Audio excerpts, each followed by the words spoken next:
Praise lord. వందనాలు అందరికీ. దేవునికి స్తోత్రం కలుగును గాక.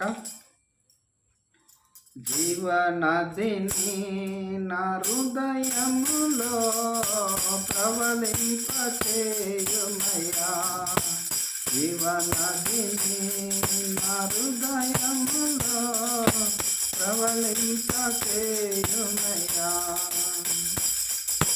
శరీర క్రియలన్నీయో నన్ను నశింపచేయుమయ్యా.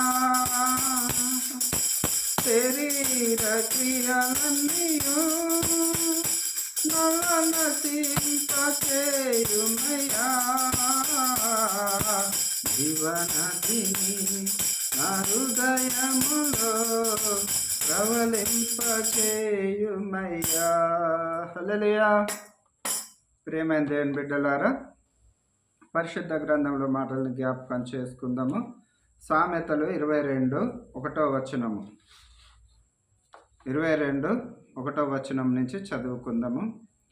గొప్ప ఐశ్వర్యం కంటే మంచి పేరు వెండి బంగారంల కంటే అనేసి దేవుడు సెలవిస్తున్నాడు.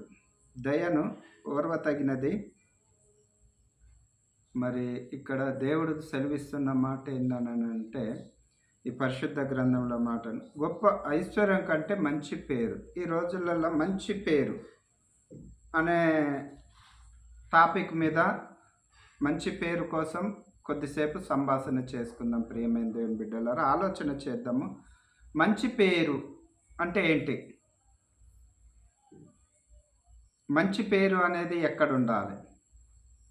మందిరంలో కానుకలిచ్చా, లేకుంటే మందిరంలో పనులు చేశా, లేకుంటే అయ్యగార్ల ముందు షెబ్బాస్ అనిపించుకోవడమా, అయ్యగార్ల ముందు మంచి పేరు తెచ్చుకోవడమా, సంఘాలలో పేరు రానికి మంచి పేరు కోసం ప్రయాసపడుతున్నామా, మనుషుల మధ్యలో మంచి పేరు కోసం ప్రయాసపడుతున్నామా?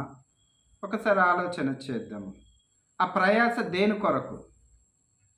వారు నిన్ను పొగిడినప్పుడు మరి దేవుని మహిమపరిచే విధంగా ఉంటున్నదా, లేకుంటే నీ వ్యక్తిత్వాన్ని బట్టి అది నేను పొగిడిపించుకోవాలని, నాకు మంచి పేరు రావాలని, వీళ్ళందరికంటే నేనే మంచిదాన్ని మంచివాడినని అనిపించుకోవాలని ఒకలా పరిగెడుతున్నవా?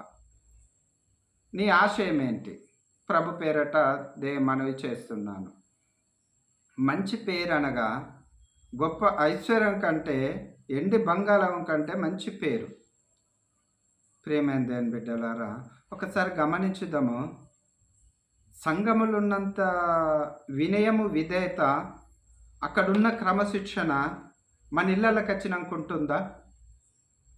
మనం ఇంటికి వచ్చినాకుంటూ ఉండగలుగుతున్నామా? ఆ రీతిగా జీవించగలుగుతున్నామా?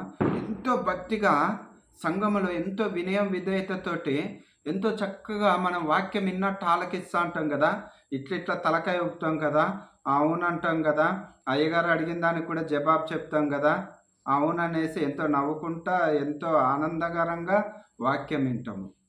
మంచిదే, దేవునికి స్తోత్రం.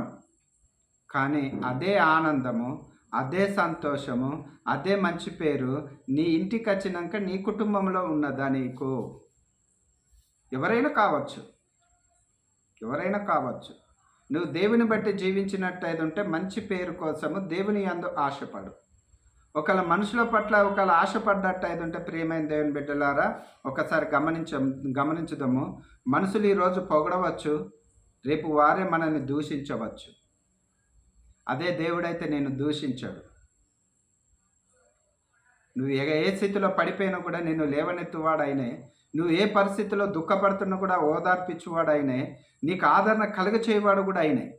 అయితే మనుషులు ఆదరణ చేయలేరు, నీ కష్టకాలంలో నీకు తోడు కూడా రారు, నిన్ను చూసి ఎగతాళి చేస్తారు. ఇదంతెందుకు? నువ్వు దుఃఖంలో కల్లా నీ కుటుంబం వేదనతో బాధతో ఉన్నదంటే సేవకుడే నీ ఇంటికి రాడు. మరి నీ మంచి పేరు విషయంలో, మరి మందిరంలో మంచి పేరు ఉన్నప్పుడు నీ ఇంటికి సేవకుడు రావాలి కదా, సంఘం అంతా రావాలి కదా, సంఘం అంతా కూడా వచ్చి ప్రార్థన చేయాలి కదా. మరి ఈ రోజులలో అలాంటిది ఎక్కడైనా ఒక ఆత్మీయత కనపడుతుందా? ప్రభు పేరట తెలియచేస్తున్నాను, ఎవరిని ఉద్దేశించి కాదు నేను మాట్లాడేది. ఈ రోజులలో భయంకరమైన స్థితిలలో మనం జీవిస్తున్నాం కాబట్టి, భయంకరమైన రోజులలో ఉన్నాం కాబట్టి ఒకరి ఆదరణ ఒకరికి మనకు అవసరం. ప్రియమైన దేవుని బిడ్డలారా, ఒకసారి మీకు ఉపమాన రీతిగా ఒక మాట చూపిస్తాను. దీన్ని చూడండి. ఇదిగో ఈ 2 చేతులు గదా! ఈ 2 చేతులని ఒకసారి గమనించండి. ఇదిగో ఇట్లా అని ఇట్లా పట్టుకోండి. ఇవి విడదీసినా కూడా విడిపోదు. క్రైస్తత్వము, సంఘము, ఆత్మీయత అంటే ఈ రీతిగుండాలి. ఆ రీతికి ఈ రోజులలో ఎక్కడుందంటారు? ఎవరి అవసరాన్ని బట్టి వారు బ్రతుకుతున్నారు. దుఃఖపడుతున్నారు, వేదన పడుతున్నారు, మహాభయంకరమైన స్థితిలలో ఉన్నారు. మరి ఈ స్థితిలన్నిటి నుంచి నువ్వు రక్షింపబడాలంటే నీకు తోడైన వాని కొరకు మంచి పేరు కోసము ప్రయత్నించు. నీ మంచి పేరు అన్నది సంఘాలలో రాయబడి ఉంటే సరిపోదు, కానీ పరలోకమందు జీవగ్రంథంలో రాయబడ్డవారే అని పరిశుద్ధ గ్రంథం తెలియపరుస్తుంది. మరి అలాంటి పరలోకమందు జీవగ్రంథంలో రాయబడిన పేరు లాంటి ప్రతిష్ట కోసము మనం ఈ భూమి మీద ఏమన్నా ప్రయాసపడుతున్నామా లేదా? ఎందుకయ్య గారు మీరు ఈ రీతిగా చెప్తున్నారు? మీరు ఒక దైవజనుడు గురించి ఏ రీతిగా చెప్తున్నాడు? సంఘాలలో పనిచేయకూడదా? సంఘంలో మనం ఇవ్వకూడదా అనేసి మనం ఇన్ని రకాలుగా అనుకుంటాం కదా. మీకు అనుమానం వస్తుందేమో, డౌట్ వస్తుందేమో. ప్రియమైన దేవుని బిడ్డలారా, పరిశుద్ధ గ్రంథం తెలియపరుస్తుంది. ఏమంటుందనంటే, ప్రభువా ప్రభువా నన్ను పిలుచు ప్రతి వాడు కూడా పరలోక రాజ్యము ప్రవేశించాడు. ఓ ప్రభువా, ఏంటి ఆ రీతిగా అంటున్నావేంటి? నీకే కదా, మీ మందిరంలోనే కదా మేము అనేకమైన అద్భుతము ధర్మాలు చేసినాం, కార్యాలు చేసినాం, మళ్ళీ నీ పేరిట మేము అద్భుతాలు చేసినాము, ఎన్నో చేసినామని అంటే, అక్రమములు చేయవారులారా నా యొద్ద నుంచి తొలగిపోండి. హల్లెలూయా.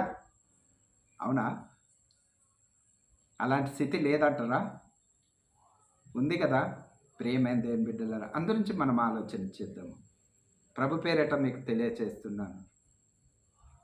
దీంట్లో తప్పుని ఎతికే బదులు మంచి కోసం మనం ఏమి ఆరాటపడుతున్నాం, ఏమి ప్రయాసపడుతున్నాము? మనుషుల కోసం పోయి పని చేయకండమ్మా. మనుషుల కోసం పోయి పని చేయకయ్యా. నీ దేవుని పని చేస్తున్నామని అనుకో. మళ్ళీ ఇంకోటి, నీ ఇల్లు చక్క పెట్టుకొని వెళ్ళు. మందిరానికి వెళ్ళేటప్పుడు నీ ఇల్లు చక్క పెట్టుకొని మందిరానికి వెళ్ళు. మందిరం సమయం నీకు తెలుసు కదా. మందిరం సమయం కల్లా నీ ఇల్లు చక్క పెట్టుకోవాలి. నీ ఇంట్లో ఉన్న వారందరితో కూడా నువ్వు సమాధాన పడి మందిరానికి వెళ్ళాలి. అట్లెందుకు వెళ్ళాలయ్యా? మందిరం తర్వాతే ఇల్లు అని అంటే దేవుడు తెలియజేస్తున్నాడు. పరిశుద్ధ ఆలయాలలో మనం బల్లారాధన పుచ్చుకునేటప్పుడు నీ సహోదరుని ఏడలా నీకేదైనా విరోధకరమైనది, ఏదైనా మనుషుల వేదకరమైనది, బాధ, కక్ష లాంటిది ఏదైనా ఉంటే మొట్టమొదట నీ అర్పణ ఆడబెట్టి వెళ్ళి సమాధాన పడి వచ్చి నీ అర్పణ అర్పించు. ప్రియమైన దేవుని బిడ్డలారా, పరిశుద్ధ గ్రంథంలో మాటలు మనం ఏమని జ్ఞాపకం చేసుకోగలుగుతాము, ఏమని వివరించగలుగుతాము, ఏమని దాన్ని ఎంబటించగలుగుతాం అన్నది ఒకసారి సత్యాన్ని మనము తెలుసుకుంటే ఎంబటించుట వీజీ. అయ్యా ఇవన్నీ మరి మాకు తెలియదా? మీరు తెలియచేస్తున్నారంటే తెలుసు. మీకు తెలుసు కాబట్టే మందిరాలకు వెళ్తున్నారు. మందిరంలో ఎవరు ఉంటారు? పరిశుద్ధులే కదా. మరి ఆ పరిశుద్ధులే మందిరంలో ఉన్నంతసేపు మళ్ళీ ఇంటికి వచ్చినాక ఏమవుతున్నారు? పరిశుద్ధులుగా నిలబడగలుగుతున్నారా? పరిశుద్ధులుగా ఉండగలుగుతున్నారా? పరిశుద్ధమైన జీవితం ఉన్నదా? పరిశుద్ధమైన మాటలు ఉన్నాయా? జ్ఞానం కలిగిన మాటలు ఉన్నాయా? నీ పెదవులు ఏం మాట్లాడుతున్నాయో నీకే తెలియదు కదా. ఒక్కొక్కసారి హృదయాంతరంగం నుంచి, కడుపులో నుంచి వస్తున్న ఆందోళన అంతా ఏ రీతిగా భయంకరంగా ఉంటుంది. ప్రియమైన దేవుని బిడ్డలారా, అందరించి ఇక్కడ మరి సామెతలు 22లో గొప్ప ఐశ్వర్యం కంటే మంచి పేరు వెండి బంగారం కంటే దయను ఓర్వతగినది. ఐశ్వర్యవంతుడు దరిద్రుడు కలిసిందురు.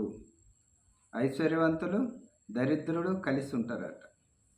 ప్రియమైన దేవుని బిడ్డలారా, మరి ఒక్కసారి మనం జ్ఞాపకం చేసుకో. ఈ భూమి మీద నివసిస్తున్నప్పుడు నీ విషయంలో, నా విషయంలో, నీ కుటుంబ విషయంలో, నా కుటుంబ విషయంలో మనం ఏ రీతిగా ఉంటున్నాము? దేవుని దగ్గరే ఉన్నట్టుగా మరి మనము గృహాలలో ఉండగలుగుతున్నామా లేదా? ఒక్కసారి జ్ఞాపకం చేసుకుందాం. ఇట్టి మాటలు దేవుడు దీవించి ఆశీర్వదించునుగాక. ఆమేన్.